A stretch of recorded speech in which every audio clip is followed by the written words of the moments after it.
Hi, Dr. Trent. Thank you so much for being here with us today. I know how crazy of a schedule that you have with everything going on with COVID-19. So I really appreciate you sitting down with us and taking some time to talk about all of your experiences lately. Well, it's really a pleasure to be here, and I'm really delighted to share our experiences at Sylvester with how we're managing rare diseases like sarcoma patients. Yeah, absolutely. So just to kind of give a little snapshot before we dive in, can you kind of just shed some light on, what have you been seeing so far? How has your practice really changed lately? I understand you're probably doing a lot of telemedicine. Yeah, that's a great and important topic. So beginning about mid-March, the sarcoma medical oncology team at Sylvester switched to virtually 100% telemedicine. So we've been seeing patients virtually and continuing to practice in a similar but modified way. And how are your patients really handling the telemedicine? Are they responding well to it? Are there any challenges that you're facing with it? Yeah, that's a very good question. So there are certainly challenges to telemedicine, largely the limitation on physical examination. So that's really the biggest limitation. Although we do visual examination, for instance, a patient with a cutaneous angiosarcoma, I do visually review. We do ask the patient put a ruler next to it so that we can measure the size if the patient's on therapy. But it's also brought some advantages. I've actually increased the number of new patients that I'm seeing. In the last week, I've seen patients from Russia, Ecuador, Brazil, from Colorado, from Nebraska, from Georgia. And I've seen 3 patients from New York City and 1 patient from Houston. So virtual medicine has really enabled patients who may not have the wherewithal to seek advice from a sarcoma center. Wow. Now, how would you say that COVID-19 has really started impacting treatment decisions and other decisions you're having to make for your patients? We'll start with sarcoma, and then we can go into, patients with gastrointestinal stromal tumor and other rare diseases.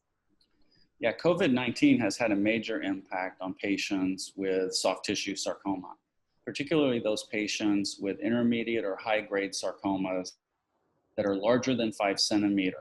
These are primary tumors in which the patient has a greater than 50% risk of developing metastases. That risk can be mitigated with chemotherapy. The chemotherapy in soft tissue sarcoma is high-dose chemotherapy. We're talking doxorubicin 75 to 90 milligrams per meter squared, with ifosfamide 10 grams per meter squared, usually for 6 cycles.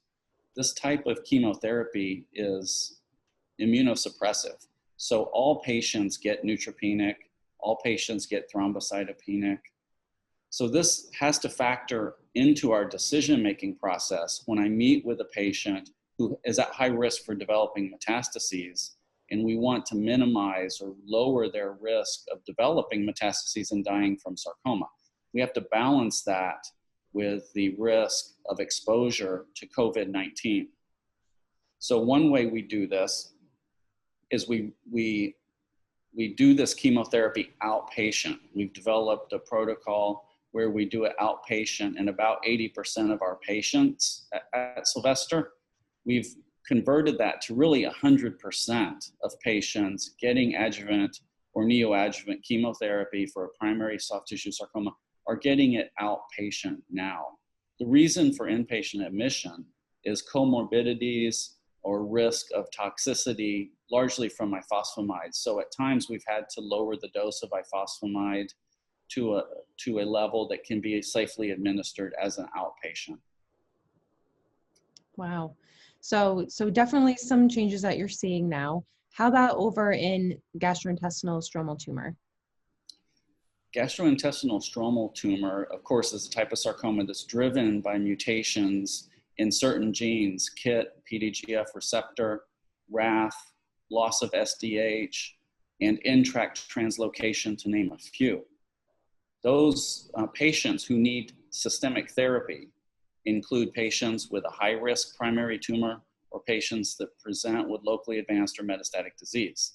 The systemic therapy options for patients in these situations is for frontline therapy with imatinib, second-line therapy with sunitinib, third-line therapy with regorafenib, and then for patients with PDGFR mutant GIST, we use avapritinib.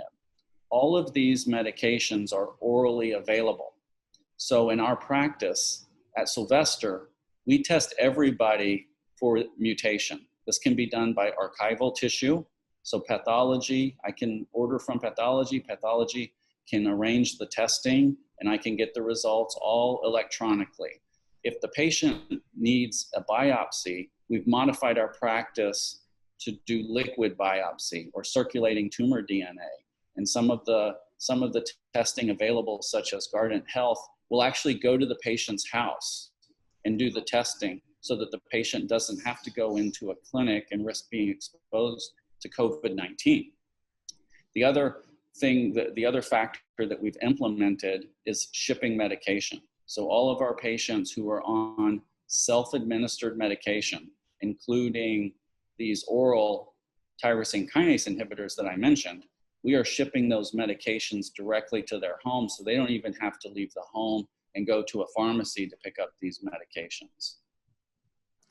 I'm glad you brought up the use of liquid biopsy. It's something that I think a lot of people have been talking about, and how can some of these patients, be screened or be tested? And I think something else that's been on a lot of people's minds is how are we going to start seeing kind of once we start to return to normal, will we see kind of an uptick in more aggressive stage disease because a lot of patients perhaps didn't want to come in and have a biopsy or get screened even if they had some symptoms of something. So any kind of thoughts on that?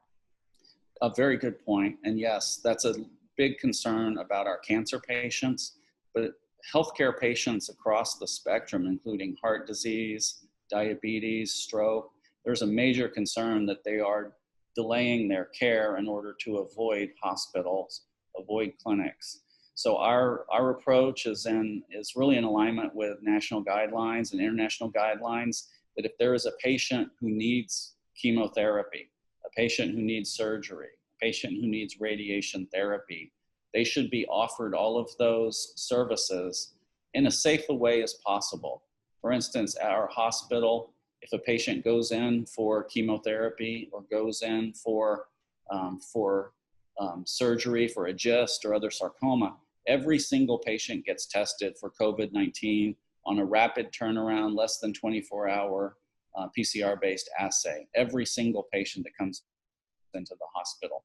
The hospital has COVID high risk and low risk areas where patients are sequestered separately in negative pressure rooms where it's isolated. And the patients who are at zero risk or no risk or have tested negative go to a different area for chemotherapy, for surgery, even for radiation therapy. So we're really doing everything we can to mitigate the risk of exposure to coronavirus so that patients who need therapy to cure their cancer can get it in a timely fashion. We don't want to delay therapy for a treatable, curable primary sarcoma or GIST and delay it so long that the patient is no longer curable. Those are some great points. Now, for patients that you may have with more rare diseases, how are you changing treatments for them?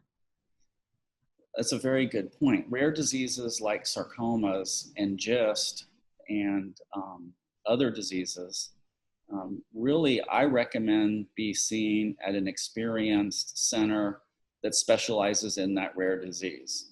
For instance, there's a handful of sarcoma centers around the United States. And there are sarcoma patients all over the United States, but many states don't have a sarcoma center. Many patients with sarcoma are farther away than they can drive to a sarcoma center. So telemedicine has really been a breakthrough in our ability to help patients with rare diseases that are not able to travel physically to a sarcoma center. One of the problems that still remains is the surgical expertise, radiation therapy expertise, interventional radiology expertise. If those services are needed, the patient really has to physically travel to a sarcoma center. So what we do with each of these situations is we weigh the risks and the benefits of moving forward with a sarcoma surgery in the risk of being exposed to COVID-19. So we individualize each patient's approach. So if a patient has a low-grade sarcoma, it's indolent, it's growing slowly, for instance, some desmoid tumors, some dermatofibrosarcomas, some tenosynovial giant cell tumors, we postpone their surgery a couple of months, 3 months, until we get through at least this first wave of coronavirus and we can reassess the situation. Same for chemotherapy, same for radiation therapy. Thank you. That's some great insight. I'd also really like to hear how you think this pandemic is impacting things like clinical trial access. Yeah, this is critical. The director of the NCI has publicly discussed this and encourages us to keep clinical trials open for patients who need them. So if there is a clinical trial that can potentially prolong life, clinical trials that can alleviate pain and suffering, clinical trials that may provide a curative therapy, all of those have to remain open. We have to be able to offer those to patients. And I'm really delighted to say at Sylvester, we have the majority of our trials still open, but we evaluate each patient on an individual case-by-case basis as to whether the clinical trial is the best choice for that patient. But also we have to ensure that our clinical trial operations can ensure patient safety and data integrity. If we can do all of that, then we enroll the patient on the clinical trial. We've made a couple of other adjustments.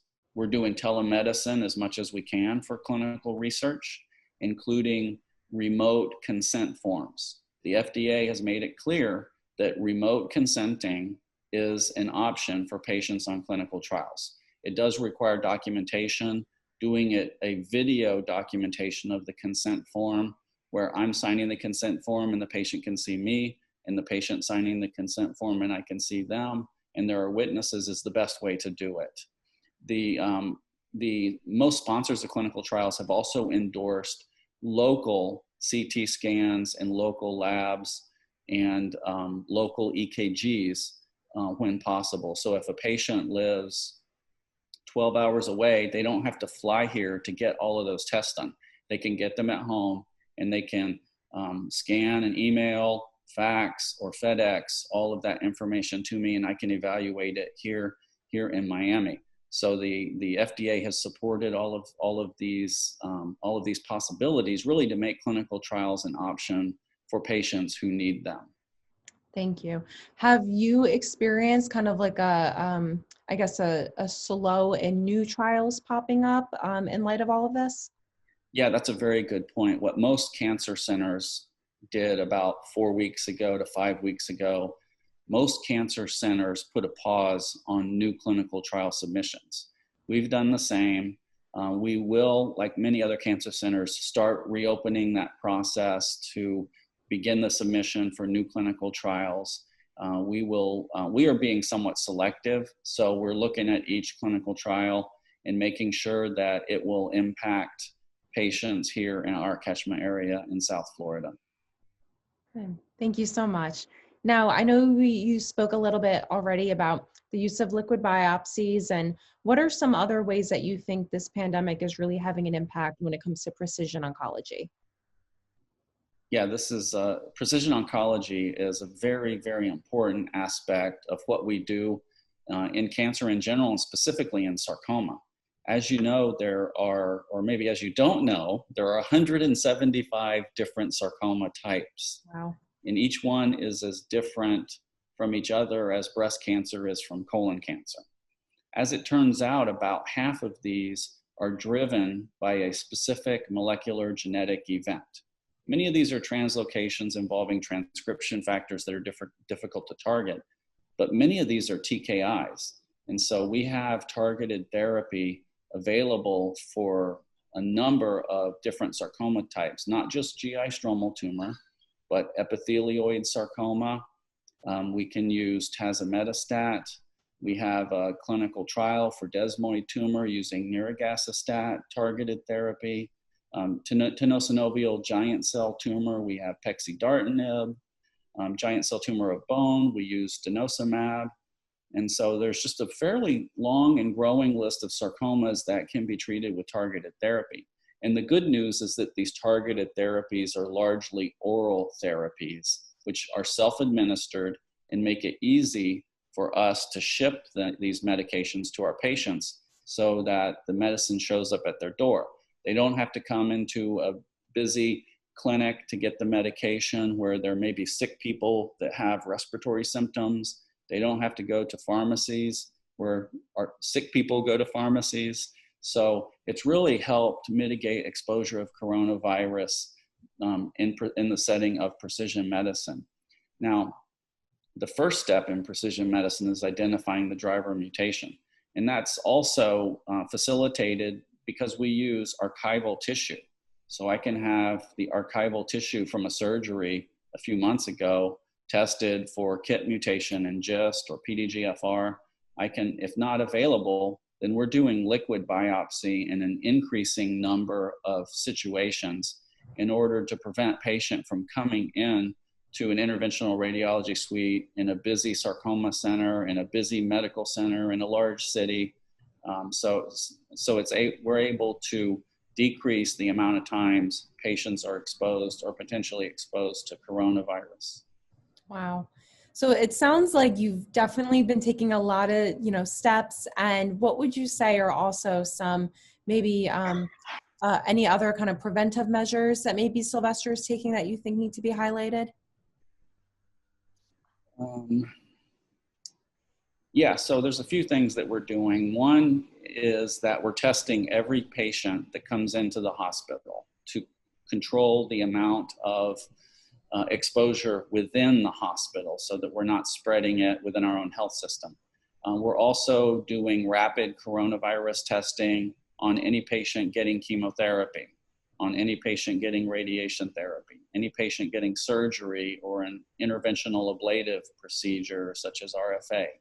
So we're doing testing on all of these patients. We're doing screening. Anytime the patient enters the healthcare system, there's a nurse who performs a screening test survey to understand what the risk is of that individual having an asymptomatic coronavirus situation. The other thing that we're doing is developing an in-house colorimetric serology test for the antibodies that would show exposure to coronavirus. And we're doing this in the setting of a clinical trial where we're testing the workers within our healthcare system. So in this clinical trial, healthcare workers are being tested for coronavirus to see whether or not we are carrying or been exposed to coronavirus and could be potentially spreading it as an asymptomatic carrier. We're implementing gloves, masks, face shields to all of our healthcare workers that come into contact with patients. And any type of high-risk exposure, such as bronchoscopy or surgery, N95 masks are mandated.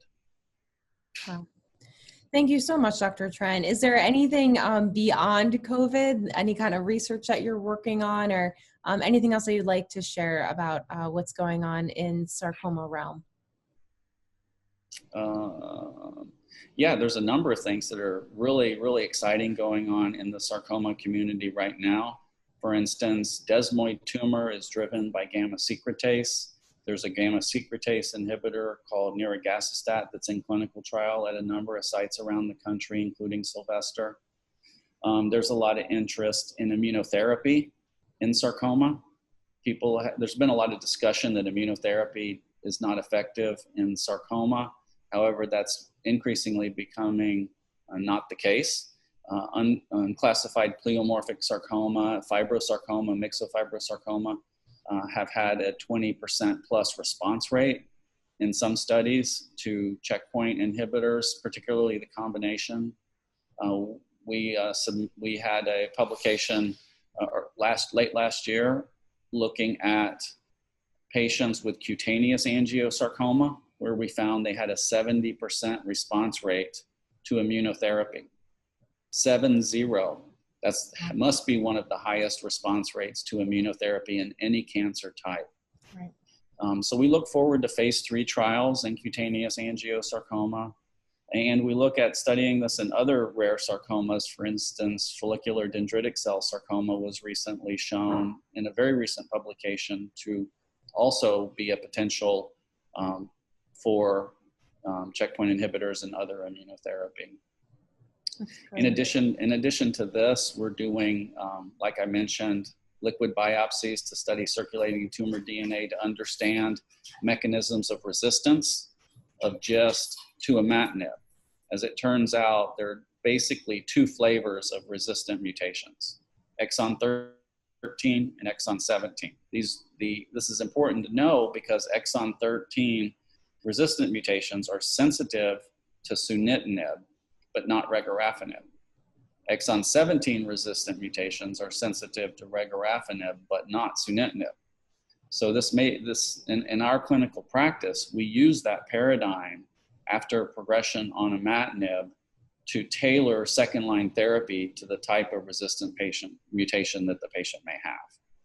And so I think immunotherapy, checkpoint inhibitors, et cetera, and liquid biopsy using ctDNA in order to understand driver mutations as well as resistant mutations will be the way of the future.